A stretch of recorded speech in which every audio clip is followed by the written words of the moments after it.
आगे बढ़ेंगे। प्रदर्शनकारी फिलहाल कल तक के लिए दिल्ली कूच नहीं करेंगे। कल शंभू बॉर्डर के रास्ते हरियाणा में घूमने की उनकी कोशिश नाकाम हो गई। किसानों को रोकने के लिए हरियाणा पुलिस ने आंसू गैस के गोले छोड़े। अब किसान कल अपनी रणनीति का खुलासा करेंगे। वहीं सरकार ने एक बार फिर किसान संगठनों से अपील की है कि सरकार बातचीत के लिए तैयार है और इस बीच केंद्र सरकार ने किसानों को मनाने के लिए गन्ने की कीमत बढ़ाने का ऐलान भी कर दिया है। देखिए रिपोर्ट।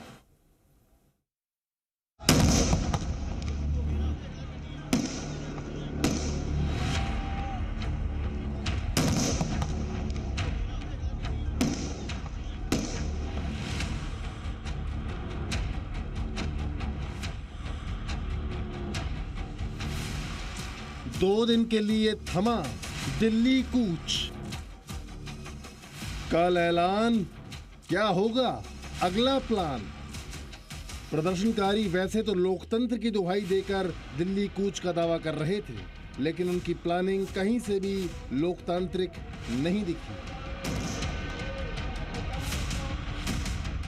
बुधवार को प्रदर्शनकारियों ने शंभू बॉर्डर पर जबरदस्ती सीमा लांघने की कोशिश की, जिसके जवाब में पुलिस के जवानों को आंसू गैस के गोले दागने पड़े।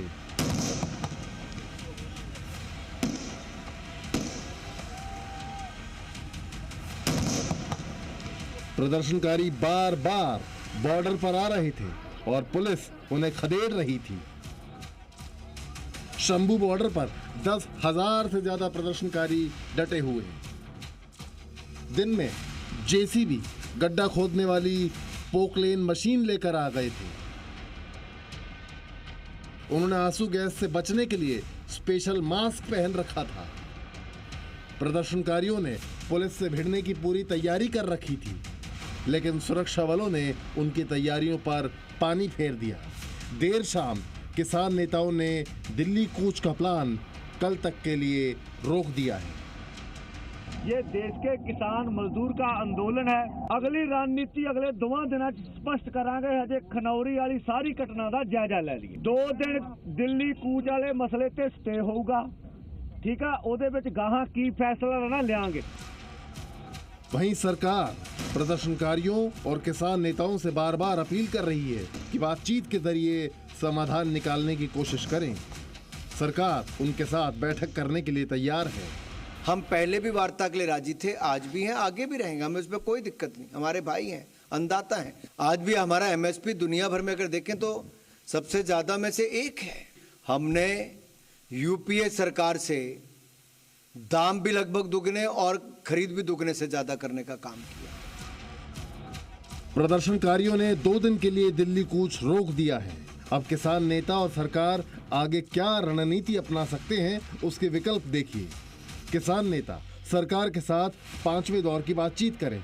सरकार किसान नेताओं के सामने एमएसपी का नया फॉर्मूला रखे, या फिर सरकार किसान नेताओं की सभी मांगे मान ले, या किसान नेता सरकार के 5 फसलों वाले एमएसपी प्रस्ताव को मान ले। और आखिरी विकल्प ये कि किसान दिल्ली कूच का प्लान वापस ले, जिसकी संभावना अब दिख नहीं रही है। बातचीत से ही समाधान होगा। पहले बातचीत होगी, उसमें समाधान निकले तो जब वो किसान वापस जाएगा। किसान वापसी जाएगा नहीं, किसान हार के वापसी कभी नहीं जाता। प्रदर्शनकारियों के पंजाब हरियाणा के बॉर्डर पर डटे होने के कारण सरकार के साथ आम जनता को भी नुकसान हो रहा है। सुरक्षा में तैनात 3 जवानों की अब तक मौत हो चुकी है। प्रदर्शन की वजह से रोजाना करीब 500 करोड़ रुपए का नुकसान हो रहा है। जाम के चलते दिल्ली एनसीआर में 6 करोड़ लोगों को परेशानी हो रही है। प्रदर्शन के बीच केंद्र सरकार ने गन्ना किसानों को बड़ी राहत दी है। सरकार ने गन्ने पर मिलने वाली कीमत को बढ़ा दिया है। पहले गन्ने का मूल्य 315 रुपए प्रति क्विंटल था, जिसे बढ़ाकर 340 रुपए प्रति क्विंटल कर दिया गया है। गन्ने की पैदावार सबसे ज्यादा उत्तर प्रदेश में होती है। सरकार के इस फैसले का फायदा यूपी के किसानों को सबसे ज्यादा होगा। 1 अक्टूबर 2024 से लेकर 30 सितंबर 2025 की अवधि में चीनी मिलों द्वारा किसानों को गन्ने का उचित और लाभकारी मूल्य यानी कि एफआरपी निर्धारित किया गया है। वर्ष 2024-25 के लिए 340 रुपये प्रति क्विंटल मूल्य निर्धारित किए जाने का निर्णय किया गया है। प्रदर्शनकारी एमएसपी गारंटी की मांग पर अड़े हुए हैं तो सरकार ने किसानों को मोदी सरकार के दौरान किसानों को अब तक दी गई एमएसपी का आंकड़ा सामने रखा।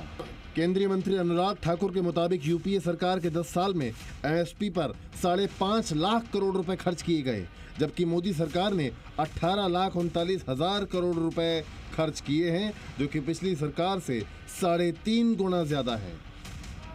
एमएसपी गारंटी और प्रदर्शन को लेकर विपक्षी नेता मोदी सरकार पर हमलावर हैं। हम खुद भी हमारे इलेक्शन मैनिफेस्टो में भी ये कहने वाले हैं कि एमएसपी ये लीगल गारंटी करना चाहिए। सभी क्रॉप्स को नहीं कर सकते, लेकिन जो एसेंशियल कमोडिटीज है वो उसको हम कर सकते हैं। आज हमारे किसान दिल्ली आना चाह रहे हैं, बताओ क्या कसूर है जी? दिल्ली तो कोई भी आ सकता है, दिल्ली तो देश की राजधानी है। उनके पास कोई हथियार नहीं है, कुछ नहीं, आने दो दिल्ली में।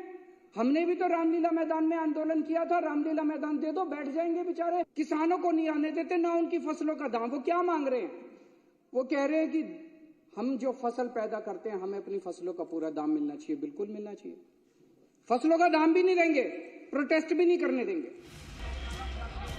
शंभू बॉर्डर पर संग्राम 2 दिन के लिए थम गया है, लेकिन प्रदर्शनकारी अपने रुख पर कायम है। किसानों के रुख से अभी संकट टलने के आसार कम ही नजर आ रहे हैं। शंभू बॉर्डर से अमित भारद्वाज के साथ ब्यूरो रिपोर्ट, जी मीडिया।